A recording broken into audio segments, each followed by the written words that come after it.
Xin chào tất cả các bạn nha. Hôm nay là như đã hứa mình quay clip câu biển đi ké Anh Sơn, câu biển ngoài Dàn Khoan. Hiện tại thì bây giờ mình đang trên đường xuống La Ghi, rồi sau đó đi thuyền ra ngoài Dàn Khoan để câu biển. Trên xe em mình có anh Sơn với anh Thuận. Anh Sơn đang hiểu ăn bánh mì đằng sau các bạn. Buổi chiều đi lúc 6 giờ chưa kịp ăn gì hết, đói quá. Giờ anh em gặp bánh mì các bạn. Đi câu Dàn Khoan ăn bánh mì thấy khổ không? Đây Quảng Ninh bán than em ơi. Trời. Ở đây là bộ đồ câu biển đây. Cần ký gì trong đây hết. Đó. Thì lát nữa mà đến La Ghi rồi lên thuyền thì mình update tiếp cho các bạn nha. Sẽ sống là nằm im trời. Sẽ sống là nằm im trời. Nhảy xuống à? Đây, nắm tay xuống từ từ mày.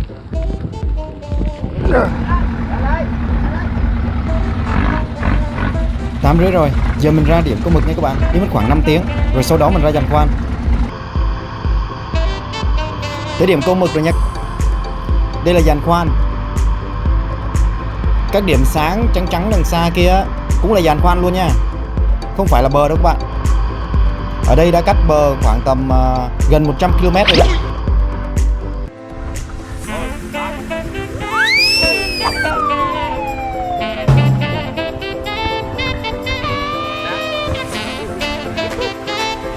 Mực tươi này là mùi câu cá nha, cực kỳ nhạy luôn.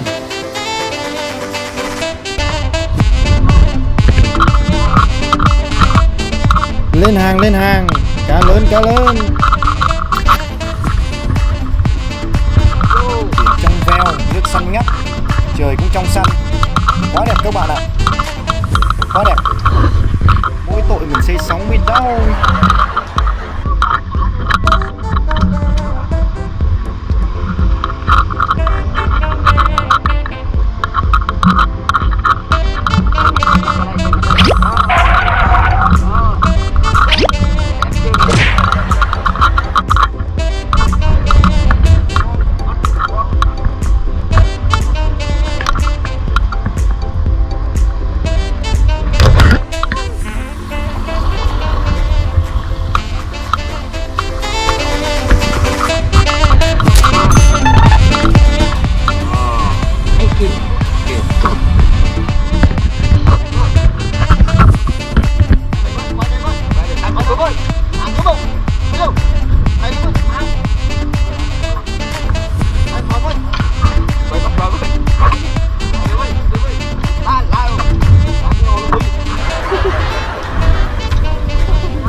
này nè. Sóng lớn quá, cứ giật dần.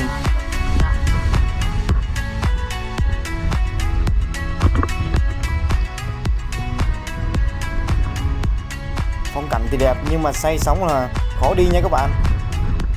Ra đây là ói mật xanh mật vàng luôn á. Đó, thấy không? Sóng lớn quá trời. Đấy.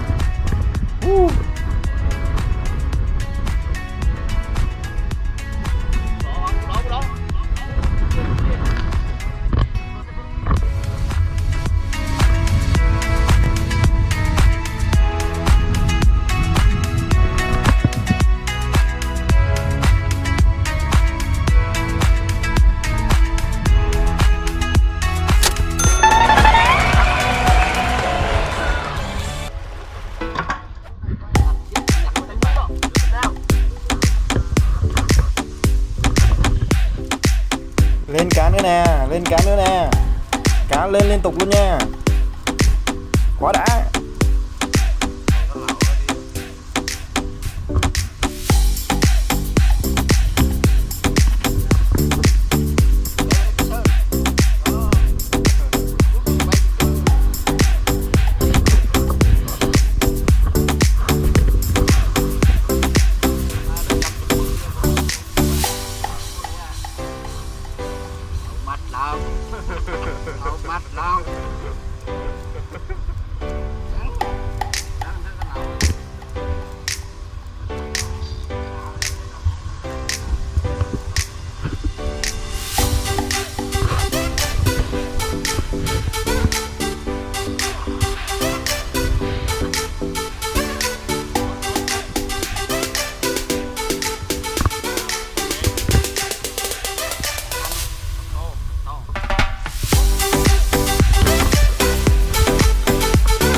Cá nữa rồi anh em ơi.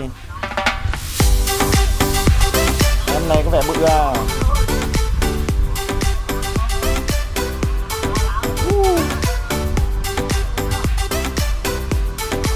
Lên nào. Lên. Có vẻ nặng. Thấy rồi. Chân trắng rồi kìa, thấy không? Các bạn thấy không?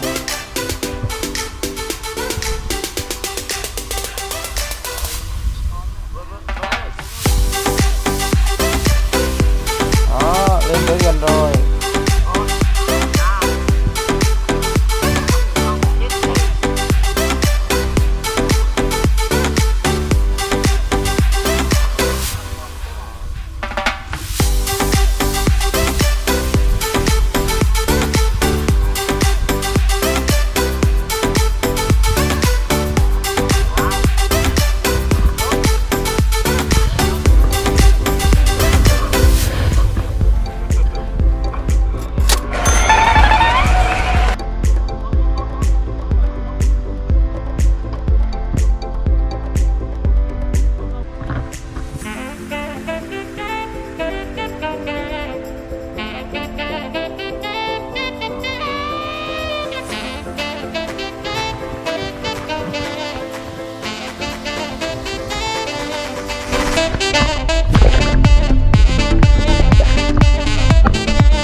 đồ ăn trưa nha anh em. Hôm nay ăn cá chiên với khổ qua nhiều thịt. Cá nãy câu lên tươi rói, chiên ăn luôn, định ngon bá chí bọ chét.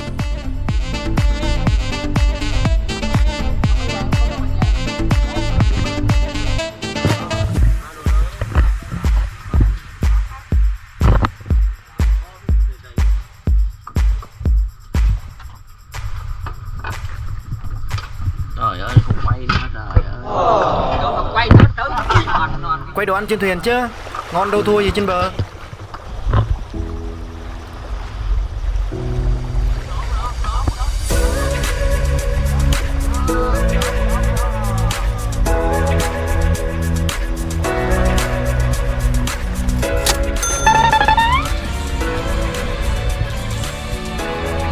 Em mú đỏ này ngon nha, trứng tương thì hết sảy.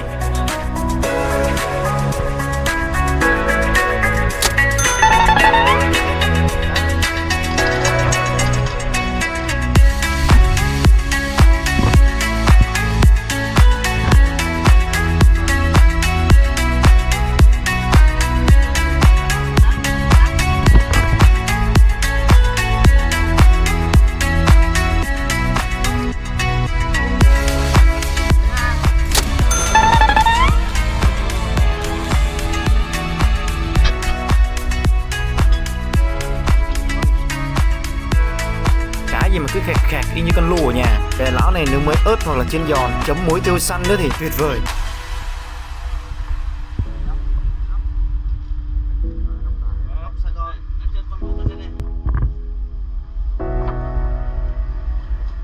Con cá này có vẻ khỏe nha các bạn. Các bạn nhìn cần kìa. Đấy, thấy nó kéo cong không? Đấy, có vẻ đã nha, đã nha.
Rồi bởi sáng nay câu là mình có thật là tuyệt vời, mặc dù thấy chân đã rồi cơ bắp đã hơi bị rung rồi đó nha.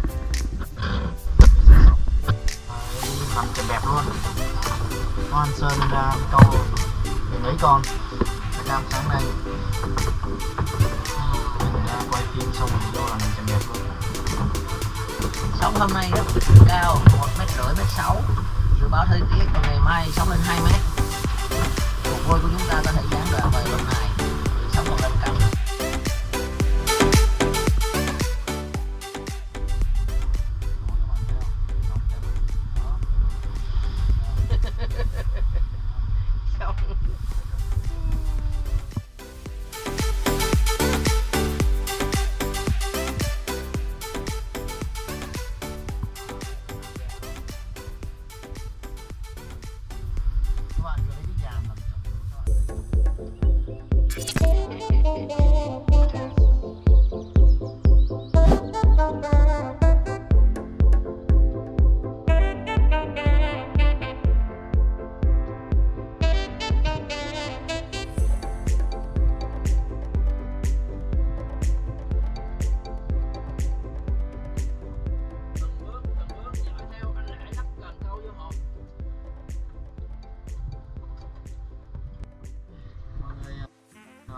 Ăn cơm sau đó vô bờ.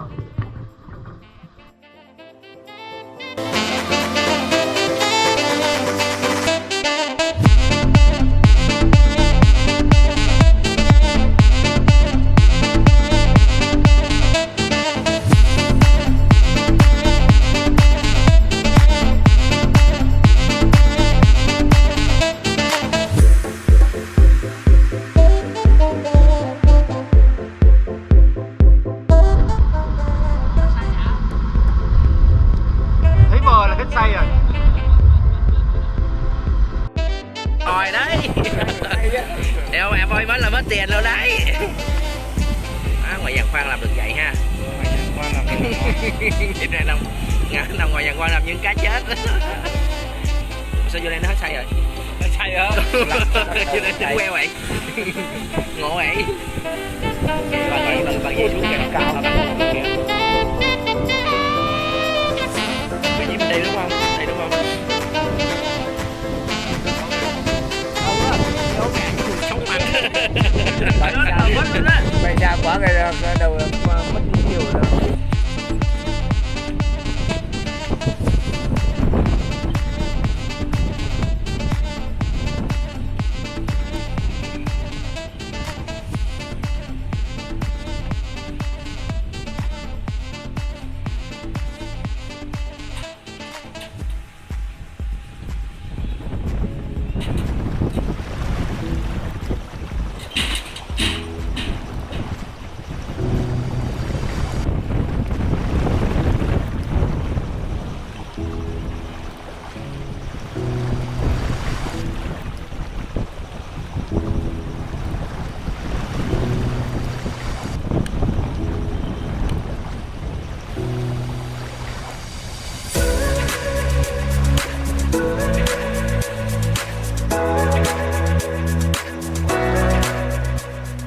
Các bạn đăng ký kênh để xem nhiều clip câu biển hay hơn sắp tới nha.